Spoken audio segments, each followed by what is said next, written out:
की आत्ताच काही क्षणापूर्वी भाजप मिंदे आणि दादांचं एक रिपोर्ट कार्ड हा त्यांनी प्रकाशित केलेला आहे. मला वाटतं नाव बदलून खरं तर आता महाराष्ट्र त्यांच्या रिपोर्ट कार्डचं डिपोर्ट कार्ड ठेवणार आहे. कारण अनेक गोष्टी या महाराष्ट्रातून गेल्या 2 वर्षात त्यांनी डिपोर्ट केलेल्या आहेत. मग ते उद्योग असो, आणि आपल्याला पुन्हा पुन्हा आठवण करून देईन कारण ही जखम फार झालेली आहे. मग ते वेदांता फॉक्सकॉन असेल, एअरबस टाटा असेल, बलड्रग पार्क असेल, मेडिकल डिव्हाइस पार्क असेल, गिफ्ट सिटीचं पूर्ण जे इथून इंटरनॅशनल फायनान्शियल सर्व्हिसेस सेंटर जे भाजपने हलवलं होतं ते, डायमंड मार्केट असेल, अनेक गोष्टी इथून गुजरातकडे डिपोर्ट केलेल्या आहेत. आणि तसंच मी दसऱ्याच्या दिवशी जे बोललो की महाविकास आघाडीचं सरकार येताच आमच्या सर्वात महत्त्वाच्या 3 प्रायोरिटी राहतील जॉब्स, जॉब्स आणि जॉब्स, रोजगार, रोजगार आणि रोजगार. कारण रोजगार देखील महाराष्ट्रातून डिपोर्ट केलेले भाजपच्या राज्यात सगळीकडे दिसत आहे.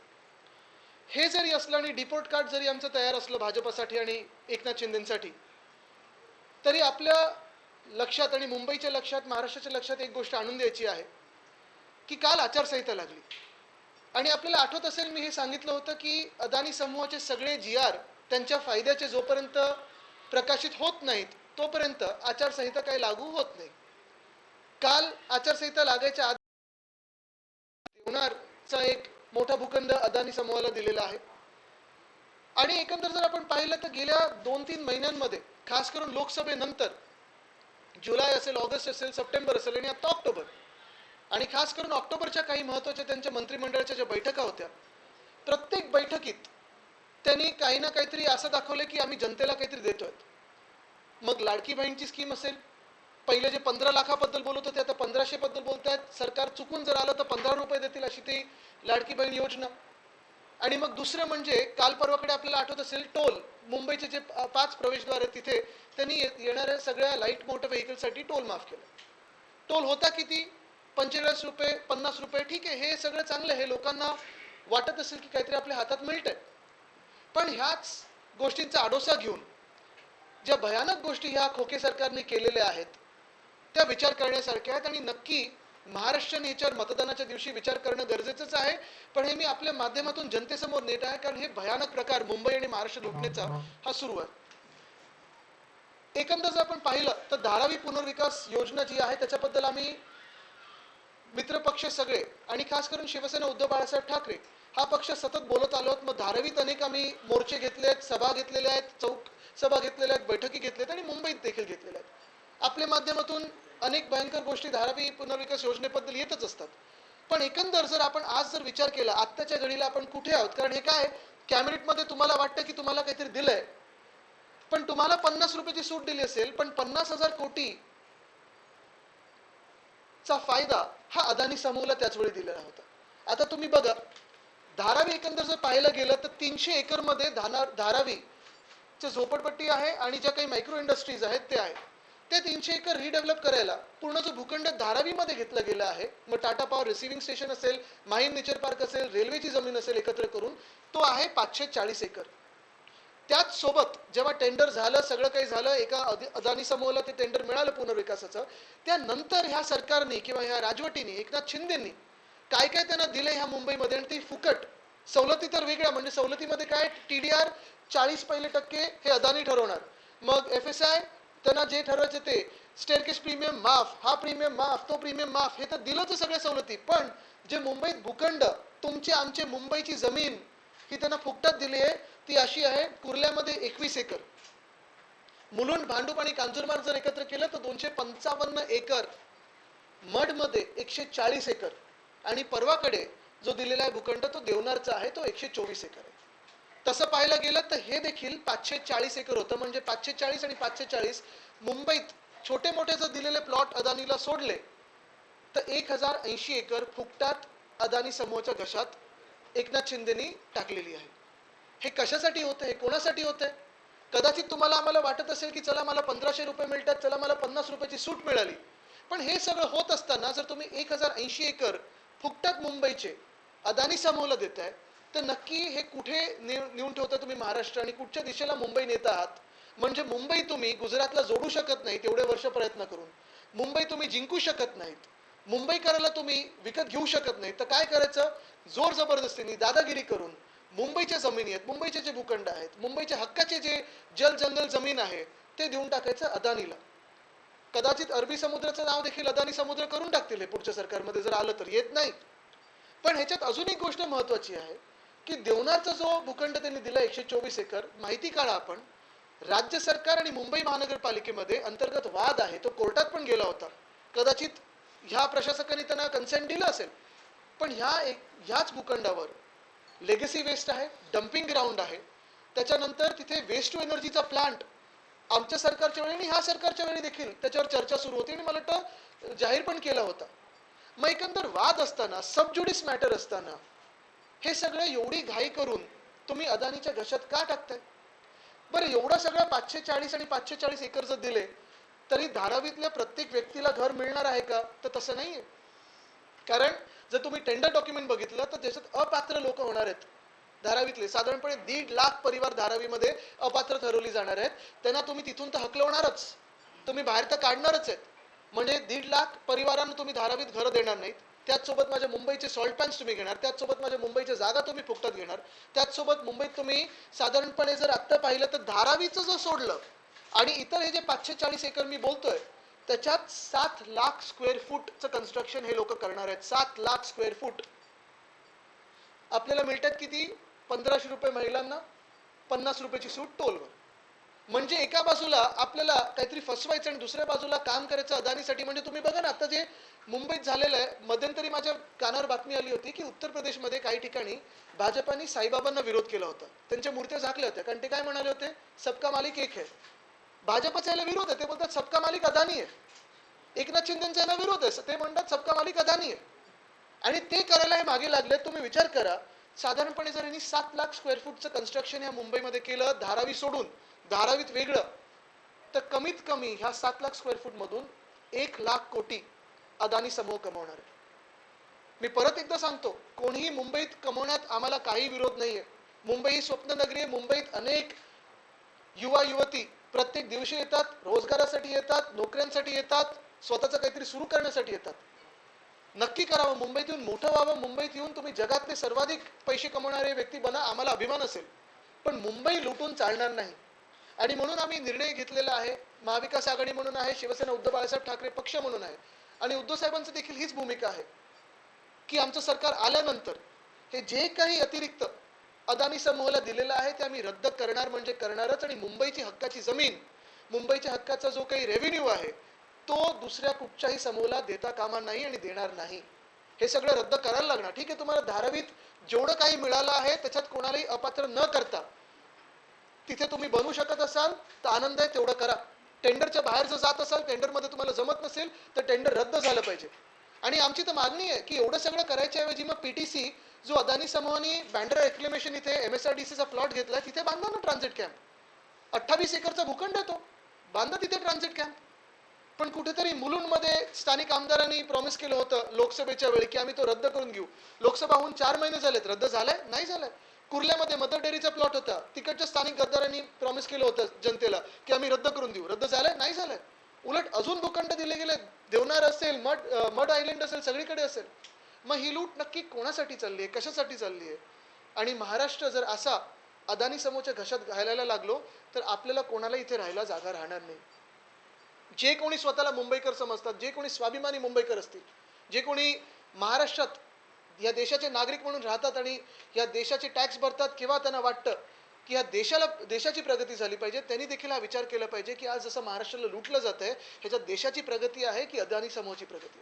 हे विचार करून मला वाटतं पुढची पावलं आपण टाकली पाहिजे. मागच्या आठवड्यात तुम्ही पत्रकार परिषद घेतली होती, ज्यामध्ये तुम्ही आयुक्तांना खगराणेंना यांनी पत्र लिहिलं होतं की तिथला जो प्रीमियम आहे तो तुम्ही का माफ केला, त्या संदर्भातलं काही उत्तर आलेलं नाहीये. आणि कदाचित ह्याच गोष्टीसाठी गेल्या 2 वर्षात निवडणुका घेतल्या नव्हत्या. जर आज प्रशासक नसते आणि तिथे स्थानिक स्वराज्य संस्था असती, मुंबई महानगरपालिका असती, तर सगळ्या पक्षाचे नगरसेवक असते, सगळ्या पक्षाचे इम्प्रूव्हमेंट कमिटी असती, स्टँडिंग कमिटी असती, जनरल बॉडी असते, आणि त्याच्यातून हे सगळं पास केलं असतं का कोणी?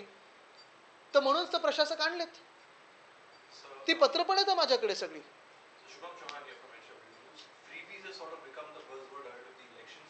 What is your stance as far as freebies is concerned? Do you think it is sustainable in the long term, or do you believe it is something? If all the contracts given to Eknath Shinde's favorite contractors are cancelled, then a welfare state is 100% possible. I would classify it as a welfare state more than a freebie. What is a freebie? Everything of Mumbai that is being given free of cost to Adani is a freebie. तुम्ही आता ज्यांचा उल्लेख केला की आपण आमचं सरकार आल्यानंतर आम्ही या सगळ्या जागा, या व्यतिरिक्त उद्धवजी त्या दिवशी भाषणामध्ये म्हणाले होते की ज्या ज्या गोष्टी चुकीच्या झाल्या त्या आम्ही रद्द करू. याच मुद्द्यावर आता युतीची जी प्रेस कॉन्फरन्स झाली त्याच्यामध्ये त्यांनी म्हटलं की हे लोक लाडकी बहीण योजना सुद्धा बंद करतील जर यांचं सरकार आलं. आमचं नाव भाजप नाहीये. आम्ही सांगितलेलं आहे की लाडकी बहीण आम्ही वाढीव देऊ आणि सुरक्षित बहीण देखील आणू. ह्याच भाजपनी स्वतःचे जे काही बलात्कारी लोक आहेत, अनेक लोक ज्यांनी महिलांवर अत्याचार केले, मग ते आपटे ते शाळेचे संस्था चालक असतील किंवा अनेक लोक असतील, त्यांना वाचवण्यासाठी शक्ती कायदा आमच्या महाराष्ट्रात येऊ दिला नाही. पाठवलाय राष्ट्रपती महोदयांकडे, 4 वर्षापासून प्रलंबित आहे. आणि हे सगळं जे भाजपला 1,500 रुपये असेल किंवा 50 रुपयाचं टोल असेल, ते आत्ता गेल्या 2-4 महिन्यांमध्ये आठवलं नाही, तर गेल्या 1 महिन्यात आठवलेलं आहे. आदित्यजी, तुम्ही जे आता म्हणता आहात याच्यावरच एक मुद्दा देवेंद्र फडणवीस यांनी सुद्धा उपस्थित केला की एकीकडे तुम्ही म्हणता की ही योजना फिजिबल नाही आहे किंवा कोण म्हणतंय? महाराष्ट्राची जी तिजोरी आहे ती रिकामी करून टाकलेली आहे. मग दुसरीकडे तुम्ही तुमच्या जे जाहीरनामा आहे त्याच्यामध्ये वाढीव पैसे देणार ते कुठून आणणार? मला वाटतं फडणवीस साहेबांनी आधी देखील अशा खूप फसव्या गोष्टी सांगून झालेल्या आहेत. नाशिक दत्तक घेणार होते, अनेक गोष्टी अशा त्यांनी सांगितल्या होत्या. वेदांता फॉक्सकॉनपेक्षा मोठं काहीतरी येणार होतं. मला वाटतं त्यांनी स्वतः जी काही गृह खात्यात गडबड करून ठेवली आहे त्याच्यावर फोकस करावं. आणि दुसरी गोष्ट म्हणजे सबका मालिक अदानी आहे, ही त्यांची जी भूमिका आहे ती जरी रद्द केली ती महाराष्ट्राच्या प्रत्येक जनतेला खूप काही मिळेल. ते असं म्हणतात की गुजरातचे ब्रँड अँबॅसेडर महाविकास आघाडीचे नेते आहेत, सगळ्यात जास्त गुंतवणूक महाराष्ट्र एक नंबर. मी त्यांच्याबरोबर तुतुमामे करायला इंटरेस्टेड नाही. असतील तर त्यांनी समोरासमोर यावं आणि तेही मुख्यमंत्र्यांनी यावं. पण महत्त्वाची गोष्ट एकच आहे की आज जे काही मी बोलत आहे हे खरं आहे की नाही, हे सरकारी GR मध्ये आहे की नाही, आणि हे त्यांनी खोडून का नाही काढलं जर मी खोटं बोलत असेल तर. जो प्रीमियमचा विषय काढला होता, एका तरी मंत्र्यांनी किंवा नगरविकास मंत्र्यांमध्ये हिंमतही येऊन समोर बोलायला की आम्ही खोटं बोलतोय. खोडून काढावं मी जे काही बोलतो ते. आजच्या पत्रकार परिषदेमध्ये मुख्यमंत्र्यांनी देखील वारंवार एक मुद्दा उपस्थित केला की मागचं सरकार हे स्थगिती सरकार होतं. मेट्रो असू दे, ज्या सरकारबद्दल ते बोलतात निर्लज्जपणे, त्याच्यात ते 2.5 वर्ष मंत्री होते, नगरविकास खातं होतं.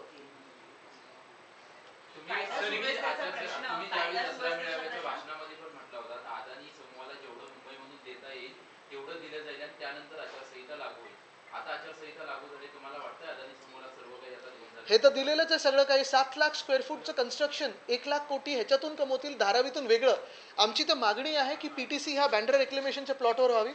आणि दुसरी मागणी हीच आहे की मुंबईत आपण पाहतो सरकारी कर्मचारी असतील, पोलीस कर्मचारी असतील, जे रिटायर्ड आहेत, ज्यांना घरं पाहिजेत, त्यांना स्थानिक तिकडे आहेत तिथे मिळावे. तिथे नसेल तर धारावीत त्यांनी बांधून द्यावी. आमची तर ही पण मागणी राहिली की इंटरनॅशनल फायनान्शियल सर्व्हिसेस सेंटर धारावीत यावं. कारण 300 एकर हा जो हटमेंट्स आणि मायक्रो इंडस्ट्रीजची जागा आहे ती तिकडेच होऊ शकते. आणि अधिकचा जो त्यांनी हे घेतलेला आहे, एरिया घेतलेला आहे, त्याच्यात बनू शकतं सगळं काही. सर्व काही देऊन झाले असं वाटतंय का? सगळं काही देऊन झालेलं आहे. जेव्हा आचारसंहिता उठेल तेव्हा आमचं सरकार बनलेलं असेल आणि आम्ही सगळं काही रद्द करू. धारावी पुनर्विकास एक संदर्भात मिनिट, एक करतो. धारावी पुनर्विकास संदर्भात वारंवार तुम्ही पत्रकार परिषद घेऊन पुरावे सादर केलेले आहेत. इतकं येतं, पण तुम्ही वारंवार हे सांगितलं जातं तर कोर्टात का जात नाही किंवा कोर्टात का दाखवा? कारण आता जाऊ दे, त्या विषयावर मला जास्ती बोलायचं नाही. आता आम्ही पण 2 वर्ष कोर्टात आहोत.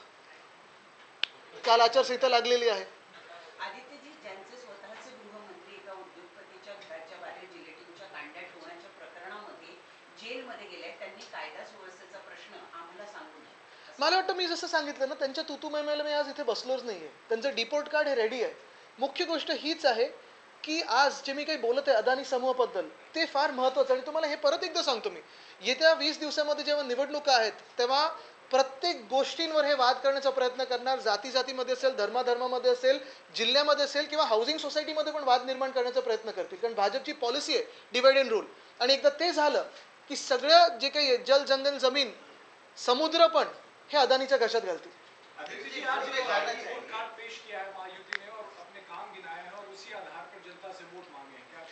उनका रिपोर्ट कार्ड नहीं, उनका अभी डिपोर्ट कार्ड, डिपोर्टेशन का कार्ड तैयार हो गया है. क्योंकि आपको पता है 2-3 चीज़ें इसमें है. एक तो जनता उनको डिपोर्ट करेगी क्योंकि पिछले 2 साल में जब से उन्होंने सरकार बनाई है, एक तो इलीगल सरकार बनाई है महाराष्ट्र में, उन्होंने सारे जो इंडस्ट्रीज थे, जॉब अपॉर्चुनिटीज थे, उन्होंने डिपोर्ट कर दिए गुजरात को. तो जनता ने अभी एकनाथ शिंदे और भाजपा का डिपोर्ट कार्ड तैयार किया है. चुनाव में दिखाई देगा उनका डिपोर्टेशन. फडणवीस साहब ने बोला कि हमने तो शंखनाद कहा और आप लोग ऐलान कह रहे हैं, तो हिंदी, उर्दू मुझे लगता है कि यही बातों में फंसे हुए हैं और उनकी जो बातें हैं भाजपा में भी सुनाई देती है क्या, कोई सुनता है क्या, वो उस पर थोड़ा गौर करे या विचार करे, क्योंकि अभी गौर बोलूंगा तो वापस उनको दर्द हो जाएगा, तो मंथन करे, चिंतन करे। दशहरा रैली के दिन भी मनोज जी ने कहा था कि अगर सरकार बनेगी तो सारे जो भी नए टेंडर दिए गए हैं उसे रद्द किया जाएगा। आप भी लगातार ये मुद्दे को उठा रहे हैं। महाविकास आघाड़ी के लिए ये जो मुद्दा है ये कितना महत्वपूर्ण रहने वाला, अगर आप हिंदी में भी वो आंकड़े बता सकें, ये जो अदानी को मुंबई की जगह दी गई है, क्या इसके ऊपर आप लोग चुनाव में ये बहुत बड़ा मुद्दा मैं दोहराता हूं क्योंकि ये बात काफ़ी महत्वपूर्ण है, पूरे देश के लिए है, हमारे राज्य के लिए, हमारे शहर के लिए है। मैंने ये पहले भी कहा था कि जब तक अदानी समूह को, अदानी ग्रुप को जो उनके मन में है वो मिलता नहीं है, जब तक जीआरस इशू नहीं होते तब तक हमारे स्टेट में, हमारे राज्य में आचार संहिता आएगी ही नहीं। और वैसे ही हुआ। अभी तक अगर आपने देखा होगा तो हर एक कैबिनेट के बैठक में बहुत सारे निर्णय ऐसे लिए गए हैं, किसी को कुछ महामंडल बना के दिया है, किसी को कुछ और बना के दिया है, जनता को बनाने की बात चल रही है, लेकिन उसी के कवर में, उसी के शील्ड में अगर आप देखें तो अदानी समूह को बहुत सारी चीज़ें दी है। धारावी का भूखंड की अगर आप सोचें तो धारावी में 300 एकड़ पे हटमेंट्स है, माइक्रो इंडस्ट्रीज है, उसके अलावा और एरिया दिया गया है, तो पूरा धारावी रीडेवलपमेंट प्रोजेक्ट जो है वो लगभग 540 एकड़ में बैठ जाता है। उसके बियॉन्ड जब टेंडर बना, उसके बियॉन्ड इंसेंटिव्स तो दिए गए, जैसे कि एफएसआई का इंसेंटिव हो, टीडीआर का इंसेंटिव हो, प्रीमियम का इंसेंटिव हो, बीएमसी जो प्रीमियम माफ करिए 5000 करोड़ का वो इंसेंटिव हो, लेकिन अभी जो अदानी समूह मांग रहा है वो अबव एंड बियॉन्ड टेंडर है। उसमें अगर आप देखें तो कुर्ला में 21 एकड़ मांगे हैं, वो दे दिया है।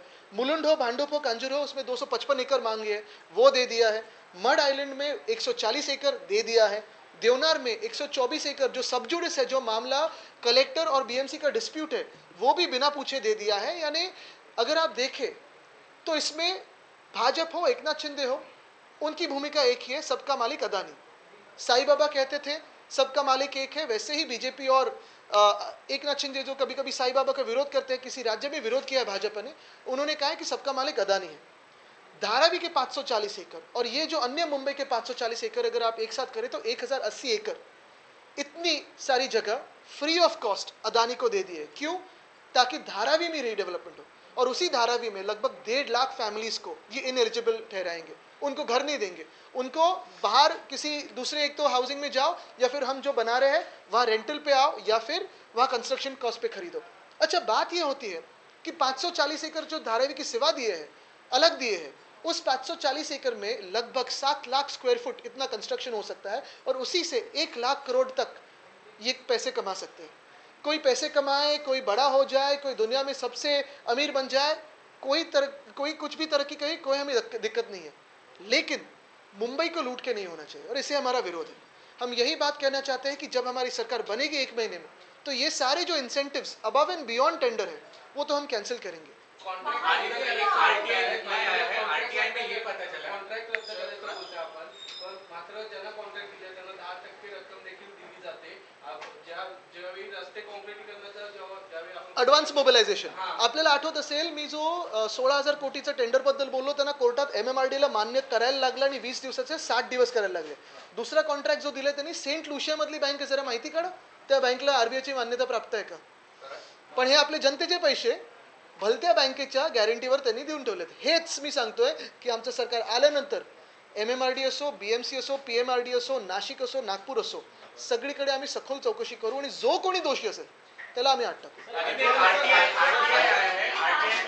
आपकी सरकार थी तब कई ऐसे प्रोजेक्ट जिसको आपकी तरफ से मंजूरी नहीं मिली थी, जिसके बाद हमने सारी चीजों को गुजरात शिफ्ट किया है, और उनका ये भी कहना है कि यहाँ पर मुंबई में जितना भी विकास हुआ है वो हमारी सरकार ने किया है, विकास की आघाड़ी सरकार से लूटने का काम किया है। तो इस सरकार को भी हमारी मान्यता नहीं है, तो क्या ये सरकार भी गुजरात शिफ्ट कर देंगे ये लोग?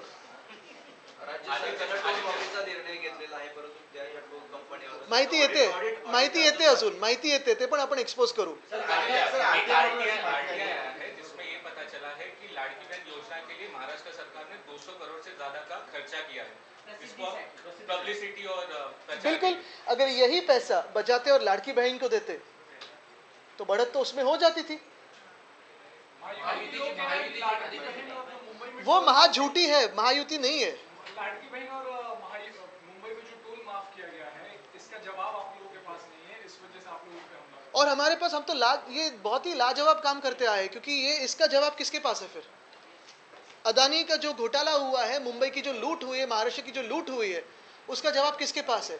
और अगर जवाब ही चाहिए तो आज भी मैं पूछता हूं इलीगल सीएम से, चलो बैठो, यहां मातोश्री में तो आ नहीं सकते वो, लेकिन जहां बुलाए चलो कहीं रास्ते पे बैठ जाते, हाईवे पे बैठ जाते, टोल नाके के ऊपर बैठ जाते और बहस करते। वो ये भी कह रहे हैं कि आप अडानी पे रोज रोज हमला करते हैं, लेकिन आपकी इंडिया गाड़ी में ऐसे नहीं, उनका तो मानना एक ही है ना, सबका मालिक अदानी है। तो ऐसे पार्टनर्स हैं जो उनके साथ महायुतीमध्ये महायुतीचं सरकार स्थापन करताना आम्ही मोठ्या मोठ्या गोष्टींचा त्याग केला. आमच्याकडे जास्त आमदार असून देखील आम्ही तुम्हाला मुख्यमंत्री पद दिलं. तर आता या विधानसभेला तुम्ही समजूतदारपणा दाखवा असं अमित शहा मुख्यमंत्र्यांना कालच्या बैठकीत सांगितलं. मला वाटतं हे त्यांचा अंतर्गत वाद आहे. त्यांच्याकडून मुख्यमंत्र्यांचा चेहरा कोण? कारण काही काही लोक लाडकी बहीणच्या समोर मुख्यमंत्री पण हल्ली लावत नाहीत. तर एकमेकांचे ते खरोखर लाडके आहेत का? आणि आता एवढी भांडण आहेत, तुम्ही बघा नंतर किती भांडण होतील.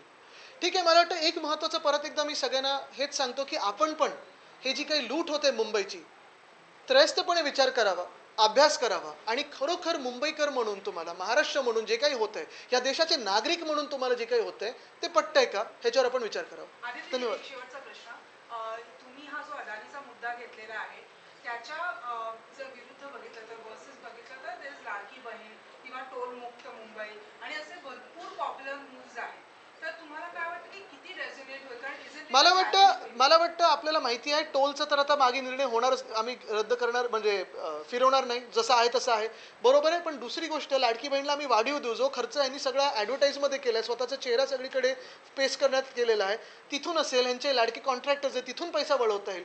इथे आपण पाहतोय ही जी लूट चालली आहे, ही काही महिलांना 1,500 रुपये देण्यासाठी नाही चालली, ही काही टोल माफ केली म्हणून नाही चालली आहे. ही लूट जी आहे, जे बँका हे रिकामं करतात, जे तिजोरे रिकामं करतायत, ती एवढ्यासाठीच चालली आहे कारण ह्यांचे जे आवडते कॉन्ट्रॅक्टर्स आहेत त्यांच्या खिशात पैसे जावे, ज्याच्यातून ह्यांचे खोके भरतात. ह्यांची लूट एवढ्यासाठीच चालली की ह्यांचे जे मालक आहेत, भाजप आणि एकनाथ शिंदेचे अदानी, त्यांच्या खिशात पैसे जावे, त्याच्यामुळे ह्यांना पैसे मिळतात. कदाचित ही सगळी जागा घेऊन उद्या अदानी समूहाने मॉर्गेज केली कुठच्या तरी जागतिक लोनच्या विरुद्ध, तर शक्यता आहे, काही होऊ शकतं. तर मुद्दा हा आहे की आपण आपल्या मुंबईची जमीन कितपत सोडायची, आणि ह्या काही ज्या काही स्कीम्स असतात, काही काही स्कीम्स ह्या निरंतर चालू राहतात. मग लाडकी बहीण असेल, टोल माफी असेल, ह्या चालू राहणार. पण हे सगळं त्यांना आत्ता का आठवलं? 2 वर्षापासून सरकार आहे ना, मग टोल माफी आधी का नाही केली? 2 वर्षापासून सरकार आहे ना, मग लाडकी बहीण तेव्हा का नाही दिलं? 15 लाख देणार होते, ते 1500 बद्दल आले, बोलायला लागलेत, आणि असं बोलतायत जसं काही उपकार करतायत. मिळाले पैसे, मिळाले, काय करणार? त्याच्यातून तुम्ही विचार करा, आज जी महागाई आहे त्याच्या विरुद्ध किती पैसे मिळतात. टोलमाफीविषयी निवेदन देताना त्यांनी म्हटलं होतं की 2027 पर्यंत टोलमाफी देणं शक्य नाही कारण की आर्थिक बोजा जास्त आहे. आता तुम्ही त्यांचेच स्टेटमेंट आमच्यात असताना आणि त्यांच्यात गेल्यानंतर हे किती पातळी नाटक होऊ शकेल हे तुम्ही ठरवा. तुमचं